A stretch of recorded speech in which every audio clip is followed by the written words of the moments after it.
Alors, la réfraction, c'est quelque chose que vous avez observé, hein? Euh, Déjà, première des choses, avant d'entrer dans la réfraction en tant que telle, je vais revenir sur un débat qui a eu lieu là, parmi les scientifiques de l'époque de Newton. On se demandait à ce moment-là si la lumière était constituée d'ondes ou de particules. Ça va? Si on prend la réflexion qu'on a vue lors des deux premiers chapitres, on s'attend à suggérer que la lumière est plutôt faite de particules. Hein, si je lance une balle sur un mur avec un certain angle, je sais que la balle va rebondir avec le même angle, à moins que je lui donne un effet. Ça va donner comme ça ici, ce qui est très semblable à, bien sûr, un rayon incident qui arrive comme ça, qui est réfléchi. Avec le même angle, c'est la loi de la réflexion spectaculaire qu'on a déjà vue. Donc ça, la réflexion, ça semble plaider là, pour le fait que la lumière soit constituée de photons, autant de petites boules qui rebondissent de la même façon qu'une balle de tennis rebondirait sur notre mur ici. Ça va? La réfraction, elle, laisse plutôt suggérer que la lumière est une onde. Hein? Donc, on a vu ça. Vous avez vu ça déjà. Donc, là, je passe des choses. Vous avez vu ça hein, quand vous avez fait vos manipulations. Vous avez vu que notre rayon incident, notre rayon réfracté ici. Et on a une normale qui est là, hein, qui est perpendiculaire à la surface de séparation entre les deux milieux. On a le θ1 ici qui serait l'angle d'incidence et θ2 qui serait l'angle de réfraction. Ça va? Donc, ce qu'on a constaté, c'est quand on passe d'un milieu plus à d'un milieu moins réfringent comme l'air, un milieu plus réfringent comme le verre, notre déviation va se faire en se rapprochant de la normale. Hein, tandis que quand c'est le contraire, ça va aller en s'éloignant de la normale. Ça va? Qu'est-ce qui explique ça? Donc, on dit que la lumière est une onde, hein, un peu comme des ondes radio qu'on représente comme ça ici, avec une antenne là, qui émet des ondes radio. Au lieu d'avoir une antenne, on aurait une ampoule comme ça, donc la lumière se propagerait de cette façon-là, voyez-vous, de la même façon que des ondes radio. D'ailleurs, on a vu que les ondes radio et de la lumière sont dans les deux cas des ondes électromagnétiques. Imaginez qu'on mette une plaque à fendre comme ça ici, comme vous mettez au bout de de la boîte à faisceau. Donc, notre rayon lumineux va sortir comme ça ici. Il va y avoir un petit peu de diffraction, là, mais disons qu'on va mettre ça de côté pour le moment. Ça va? Notre faisceau lumineux est là et il arrive avec un certain angle hein, sur une surface de séparation, donc dans l'eau, mettons. Donc, on passe de l'air à l'eau comme ça ici. Ça va? Agrandissons la partie du bas, donc la partie qu'on a ici. Qu'est-ce qu'on a dit? Qu'est-ce que vous avez vu? C'est que la lumière se propage plus rapidement dans l'air que dans l'eau.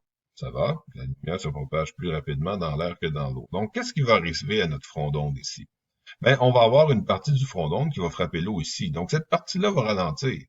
Mais cette partie-là, la partie du haut, elle continue à la même vitesse. Donc, qu'est-ce qui se produit à ce moment-là? Notre partie du bas va ralentir et la partie du haut va continuer à la même vitesse, ce qui va entraîner un pivotement du front d'onde. Donc, la partie du bas en allant plus lentement, la partie du haut continue à la même vitesse. Ben, notre onde va dévier comme ça ici, hein, et c'est ce qui va expliquer, là, justement, notre déviation qu'on avait déjà observée. Ça va?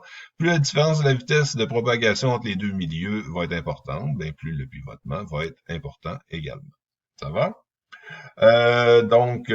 Voyez-vous l'indice de réfraction d'un milieu transparent. Donc, l'indice de réfraction du vide, c'est 1,000.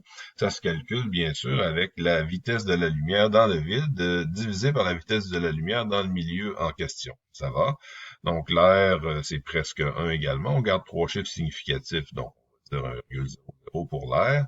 L'indice de réfraction de l'eau, 1,33, ça faut que vous le connaissiez par cœur. Et tous les milieux transparents là, ont leur indice de réfraction. Un des plus élevés, c'est le diamant. On n'est pas étonné. Le milieu transparent qui est très dense, hein, donc 2,42, l'indice de réfraction du diamant. Les seuls que vous avez à connaître, vous, c'est celui de l'air et celui de l'eau. Ça va?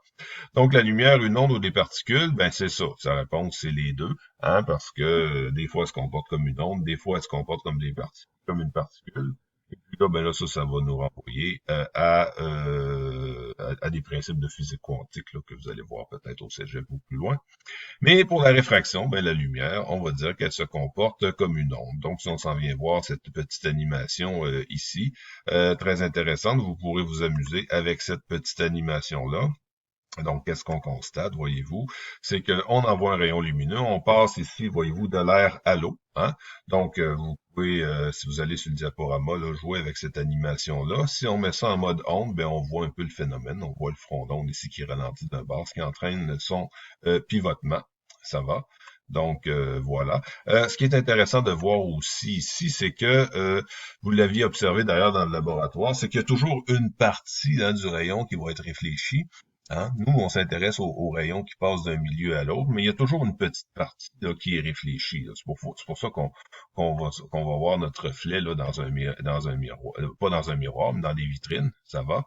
Donc, voyez-vous, à cet angle-là, il y a juste 5,53% du rayon qui est réfléchi, tandis que le reste, donc 94,47% du rayon va être réfracté, c'est-à-dire qu'il va passer dans l'autre milieu, mais avec un certain angle. Évidemment, hein, si on est à 0 degré, donc, si notre front d'onde, ben, si les deux, ça va faire en sorte que les deux parties du front d'onde vont ralentir en même temps. Donc, à ce moment-là, on n'aura pas de déviation.